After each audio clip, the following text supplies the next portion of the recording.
तो भाई अब तो ऐसा लगने लगा है कि ब्लड लाइन की स्टोरी लाइन में प्रेडिक्शन करना छोड़ना पड़ेगा, क्योंकि ऑनररी यूज भाई देखो क्या काम कर रहा है, आप यहाँ पे देख सकते हो।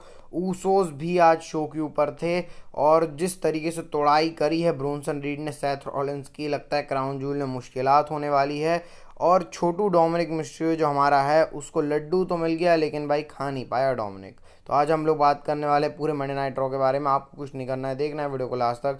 देर किस बात की, स्टार्ट करते हैं मंडे नाइट रॉ का review by WWE wrestling news hosted by me Aditya Chaubey. तो भाई स्वागत है आपका आज की मंडे नाइट रॉ के एपिसोड में, और स्टार्ट करते हैं मंडे नाइट रॉ को जे ऊसो स्टार्ट करते हैं रॉ को। जे ऊसो आते हैं भाई, मस्त तरीके से ये ट्वीट हो रहा होता है उनका, वो आके बोलते हैं, वो पूरे 2 हफ्ते को रिकॉल करवाते हैं कि भाई मैं इंटर कॉन्टिनेंटल चैंपियनशिप हार गया हूँ, मैं इस ब्लड लाइन ड्रामा में आ गया हूँ, मैंने फिर ब्लड लाइन को चैंपियनशिप कॉस्ट करवा दी, और मैं सिर्फ एक ही ऊस है उससे बात करना चाहता हूँ। वो जिमी ऊसो को कॉल आउट करते हैं। जिमी ऊसो आते हैं, जे और जिमी ऊसो बात करते हैं। जिमी ऊसो वही बोलते हैं कि भाई हम लोग अलाइंड हो गए हैं, हम दोनों ऊसोज हैं इस तरीके से। लेकिन जे ऊसो थोड़ा सा टिल्टेड तरीके से बात कर रहे होते हैं, वो बोलते हैं कि भाई हम लोगों ने आधा महीना गुजर मतलब आधा साल गुजर चुका है, उसके पहले हम लोग मिले थे जब रेसलमेनिया में हम दोनों एक दूसरे के अगेंस्ट थे।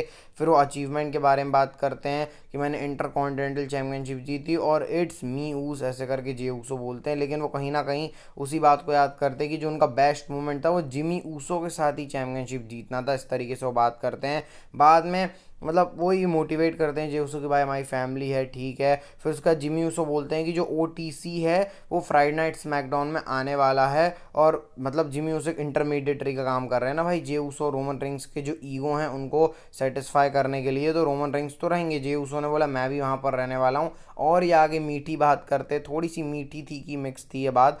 तभी वहाँ पर अटैक कर दिया ब्लड लाइन ने, टामा टोंगा टांगा लोआ आ गए, अटैक कर दिया उन्होंने ऊसोस के ऊपर। सोलो सिकोआ के मार्चिंग ऑर्डर्स थे जे का फाटू के लिए भी, जे का फाटू भी आ गए। जिमी ऊसो को वैसी तरीके जैसे कोडी रोड्स को उन्होंने बांधा था, वैसे ही जिमी ऊसो को बांधा, और जे ऊसो को चेयर शॉट लगाने वाले थे जे का फाटू, लेकिन तभी वहाँ पर जे ऊसो ने चेयर फेंक दी और मार मूर के इनको भगा दिया है ब्लड लाइन को। और इस तरीके से रॉ की स्टार्टिंग होती है। वहाँ पे निकोल्डिस को भी बक रहे हैं एडम पियर्स, मतलब एडम पियर्स फ़ोन ला के निकोल्डिस को भी पेल रहे हैं।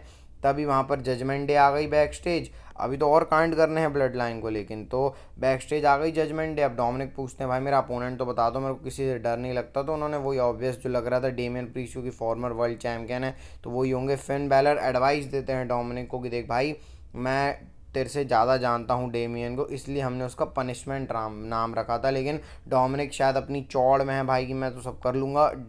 जो फिन बैलर है वहाँ से चले आते हैं। ऐसा लग रहा है फिन बैलर थोड़ा सा रास नहीं आ रही है अभी उनको जजमेंट डे। तो यहाँ पे भी छोटी सी डब्ल्यू कुछ चीज़ दिखा रही है। इसके बाद शेमस वर्सेस लुडविक काइजर का एक बहुत अच्छा मैच आता है भाई, मस्त मैच था। जिस तरीके से शेमस और लुडविक काइजर हमेशा ही रेसल करते हैं, मतलब इनकी भी ऐसी चीज़ जैसे कार्मेलो जो अल्ट्राले है ना, कि भाई इनके भी कितने ही मैच देख लो, सेटिस्फेक्शन हर बार पहले मैच से ज़्यादा ही मिलता है। अच्छा रेसल किया यहाँ पर भाई, जिस तरीके से दोनों अपनी बॉडी को ऑन द लाइन लगा रहे थे, पावर बॉम्ब लगा रहे थे, 10 बीट शेमस लगा रहे थे। फिर जो लुडविक काइजर जिस तरीके से चॉप लगाते हैं और जो सीरीज ऑफ मूव्स उन्होंने लगाए, तो वो भी बहुत ज़्यादा इंप्रेसिव लग रहे थे लुडविक काइजर की तरफ से। पावर बॉम्ब लगाया, एंडिंग में दोनों एक दूसरे को बहुत भयंकर तरीके से मार रहे होते हैं, लेकिन आखिरी में शेमस ने ही जाके वहाँ पर फाइट बैक करने की कोशिश करी और ब्रो किक लगा दी अपनी और पिन कर दिया लुडविक काइजर को एक बार, और शेमस यहाँ से विक्ट्री ले चुके हैं। तो भाई शेमस को अच्छी विक्ट्री मिली है, लेकिन लुडविक काइजर को पता नहीं क्या डब्ल्यूडब्ल्यू कर रही है। इसके बाद रिया रिप्ली का सेगमेंट आता है बैक स्टेज से, वही बैक स्टेज प्रोमो जिसमें वो बात कर रही हैं रैकेल रॉड्रिगेज की, लिव मॉर्गन की, जो तुम लोगों ने किया वो बिल्कुल भी अच्छा नहीं है, मुझसे गलतियां हुई हैं लेकिन तुम लोग डिजर्व करते थे, ऐसे करके रिया रिप्ली ने बोला है। और वो अपनी विमेंस वर्ल्ड चैम्पियनशिप ले लेंगी। तो भाई यही रिया रिप्ली ने आज किया है। वैसे डब्ल्यूडब्ल्यू स्लो पेस पिन की स्टोरी चला रही है बाकी, और अब देखते हैं रिया रिप्ली आगे क्या करती हैं। इसके बाद फिर ऊसोस का सेगमेंट आता है back stage. Jimmy Jey Uso जा रहे होते हैं, वहाँ पर उनको सैमी जेन मिलते हैं। सैमी जेन जिस तरीके से बात आते हैं, फिर वो गले वाले मिलते हैं, फिर उसका सैमी जेन जिमी ऊसो को भगा देते हैं, बोलते हैं भाई कि हम लोगों को आपस में बात करनी है। जिमी ऊसो वहाँ से चले जाते हैं, उनका मन तो नहीं था, लेकिन फिर भी सैमी जेन एक तरीके से जे ऊसो को बोल रहे हैं भाई तू कर क्या रहा है, रोमन रेंस और जिमी ऊसो के साथ वापस से तू फैमिली ड्रामा में जा रहा है भाई, अकेले तू कैसे था। मतलब सैमी जेन भड़काने की कोशिश कर रहे हैं जे ऊसो को जिमी ऊसो के खिलाफ शायद। उसके बाद जे ऊसो बोलते हैं कि भाई तू समझ नहीं रहा है फैमिली ड्रामा को, तू सोलो के साइड है। तो उसने बोला नहीं भाई मैं ऐसा नहीं, मैं तो समझा रहा हूँ। तो जे ऊसो बोलते हैं भाई देखो तुम हमारी फैमिली का पार्ट नहीं हो, ऐसे करके सैमी ज़ेन को जिमी ऊसो ने बोल दिया। फिर वापस से बैक स्टेज देखो, डब्ल्यू ने टुकड़ों में सेगमेंट दिखाए थे, मैं एक ही बार में आपको कंप्राइज करके बता दे रहा हूँ। इसके बाद लेटर हमको शो जिमी और जे ऊसो साथ में मिलते हैं। जिमी ऊसो को जे ऊसो बताते हैं कि भाई मैंने उसको ऐसा बोल दिया कि वो फैमिली का पार्ट नहीं है। जिमी ऊसो बोलते हैं वो नहीं है फैमिली का पार्ट, तूने सही तो बोला, लेकिन फिर उसके बाद जे ऊसो का रहता है ना भाई थोड़ा सा मैंने गंदा बोल दिया उसको, तो फिर जिमी ऊसो जाते हैं कि मैं सैमी से बात करता हूँ। फिर और later of the show Jimmy Uso सबसे पूछ रहे हैं सैमी ज़ेन कहाँ है। फिर जिमी ऊसो ने एक ऐसी चीज़ देखी जो जे ऊसो को बताएंगे यहाँ पे, और वो ये है कि सोलो सिकोआ से जिमी ऊसो बात कर रहे हैं। भाई मेरा दिमाग घूम गया जब मैंने देखा, जी भाई जिमी ऊसो नहीं, sorry Sami Zayn solo Sikoa से बात कर रहे हैं, मेरा दिमाग घूम गया भाई, अभी घूम गया इसलिए मैं कुछ भी बोल दिया अभी। तो भाई ये क्या बात कर रहे हैं, सोलो सिकोआ कन्वेंस कर रहे हैं सैमी ज़ेन को, या फिर सैमी ज़ेन ही माइंड गेम खेल रहे हैं जे ऊसो के साथ, ये तो अब बहुत बड़ी एक मिस्ट्री बन चुकी है। और आगे जो ब्लड लाइन की स्टोरी लाइन चलने वाली है भाई बहुत तगड़े तरीके से, कल मैंने वीडियो बना के आपको बताया था कि रोमन रिंग्स और सैमी ज़ेन आने वाले हैं, लेकिन यार सोलो सिकोआ सैमी ज़ेन, लेकिन मेरे को तो लग रहा है डब्ल्यूडब्ल्यूई कंफ्यूज करने की कोशिश कर रही है यहाँ पर। और मतलब at the end Sami Zayn को आना ही है, लेकिन भाई जो भी है सैमी ज़ेन वहाँ पर थे। इसके बाद इसके बारे में कल के वीडियो में और अच्छे से बात करेंगे। यहाँ पर भाई सैमी ज़ेन तो जिमी ऊसो दिखा रहे होते हैं जे ऊसो को, इसके बाद वो बोलते हैं देख भाई सैमी ज़ेन का भी कुछ ठीक नहीं लग रहा है। इसके बाद यीट करके दोनों अभी तो सेम पेज पे से चले आते हैं। तो भाई सैमी ज़ेन ने कांड कर दिया है जे ऊसो के साथ, अब जे ऊसो को भी सैमी ज़ेन की लॉयल्टी पे टेस्ट है, तो ये बहुत ही बड़ा ट्विस्ट है ब्लड लाइन की स्टोरी लाइन में। अब देखो भाई इसका प्रोग्रेशन आगे क्या होता है। इसके बाद हमको और मेन क्राउन जूल में भी हमको देखना है, तो देखते हैं किस तरीके से। और वैसे स्मैकडाउन में पहले देखना है आईवी नायल और जेलिना वेगा का मैच आता है, कोई मतलब नहीं भाई, आईवी नायल ने हरा दिया जेलिना वेगा को अपने क्रीड ब्रदर्स की मदद लेके। इसके बाद फिर सेथ रॉलिंस आते हैं, मस्त तरीके से अपना प्रोमो कट करते हैं, और भाई की हम सिटी के अंदर है, मैं ब्रोंसन रीड को बता दूंगा, ऐसा कर दूंगा वैसा कर दूंगा। इसके बाद ब्रोंसन रीड भी सेथ रॉलिंस को बोलते हैं मैं रिंग के अंदर नहीं आऊँगा भाई, यहाँ हम लोग करते हैं। इसका सेथ रॉलिंस को तो पता ही है भाई आएंगे, उनको गुस्सा ही आते हैं, बस मारने मूरने लगते हैं एक दूसरे को भाई बुरी तरीके से, सिक्योरिटी को मारते हैं। इसके बाद जो सेथ रॉलिंस ने स्टॉम्प लगाया है ब्रोंसन रीड को भाई बहुत गंदे तरीके से, बिल्कुल कार के ऊपर पचका के। इसके बाद फिर ब्रोंसन रीड खड़े हो गए, वो ट्रक के ऊपर सेथ रॉलिंस के ऊपर उन्होंने ट्रैश कैन फेंक दिया।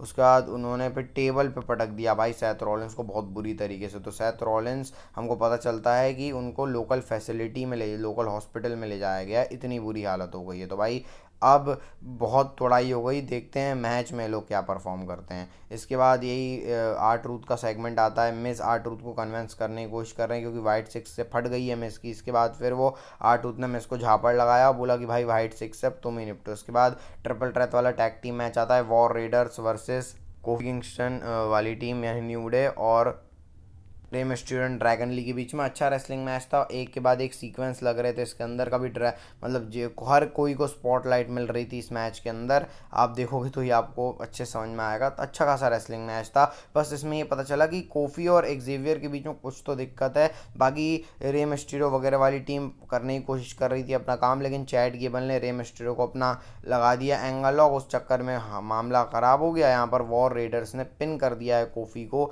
और वो जीत गए हैं वाला मैच, मतलब war readers versus Finn Balor and JD McDonagh के बीच में टैग टीम चैंपियनशिप के लिए मैच भी होने वाला है। अब हम लोग आते हैं मिस के ऊपर। मिस एडम पियर्स से बहस कर रहे होते भाई मैं इतना बड़ा स्टार हूँ, मेरे को सिक्योरिटी क्यों नहीं दी गई। इसके बाद वहीं पर एडम पियर्स बोलते हैं पहले इनसे तो निपट ले भाई। फाइनल टेस्टामेंट आती है, कैरन क्रॉस बोलते हैं मिस को देख भाई हम साथ में ढूंढेंगे, शायद उन्होंने एरिक रोवन बोला था, एरिक रोवन को ढूंढेंगे, एरिक रोवन से भाई बात करेंगे, ऐसे करके मिस को और डरा दिया कैरन क्रॉस ने और बोल दिया भाई कि तेरे चक्कर में पॉल एलरिंग गया तो तेरे को हमारी मदद करनी पड़ेगी। मिस की फटी हुई है बुरी तरीके से। वैसे हम लोग आते हैं, गुंथर ने भी अपना प्रोमो वाला कट किया बीच में, वो जो बैक स्टेज था कि भाई मैं बता दूंगा कोडी को ऐसा वैसा, और टैग टीम मैच है, रैंडी ऑर्टन को भी उन्होंने वार्न कर दिया है। अब हम लोग शो के मेन इवेंट में चलते हैं, Damien priest versus Dominik Mysterio. शुरुआत में डोमिनिक ने थोड़ी बहुत फाइट दी, लेकिन बाद में आपको बताइए जजमेंट यहाँ पर आ ही जाएगी मैच के बीच में। तो कार्लिटो और जेडी मैकडोना आए तो डेमियन ने उन दोनों को बजाया, इनके बजाने के चक्कर में ही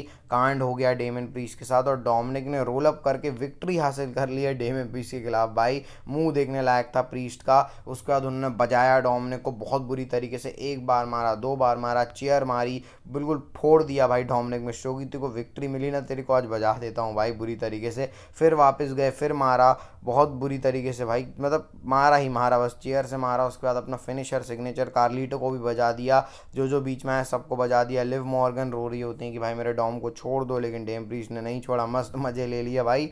और ऐसे मंडे नाइट रॉ का जो एपिसोड है आज का ख़त्म होता है। डेम प्रीस्ट स्टैंड टॉल करते हैं डोमिनिक के जीतने के बावजूद भी। तो भाई आज की मंडे नाइट रॉ बहुत अच्छी थी भाई, मतलब पता ही नहीं चला 2 घंटे कम निकल गए। अब तो ऐसा लगने लगा है कि 2 घंटे कम लग रहे हैं भाई। मतलब देखो पहले हम गाली बकते थे कि 2 घंटे रॉ को कर देना चाहिए, अब डब्ल्यू ने कर दिया, तो हम 3 घंटे के लिए कर रहे हैं।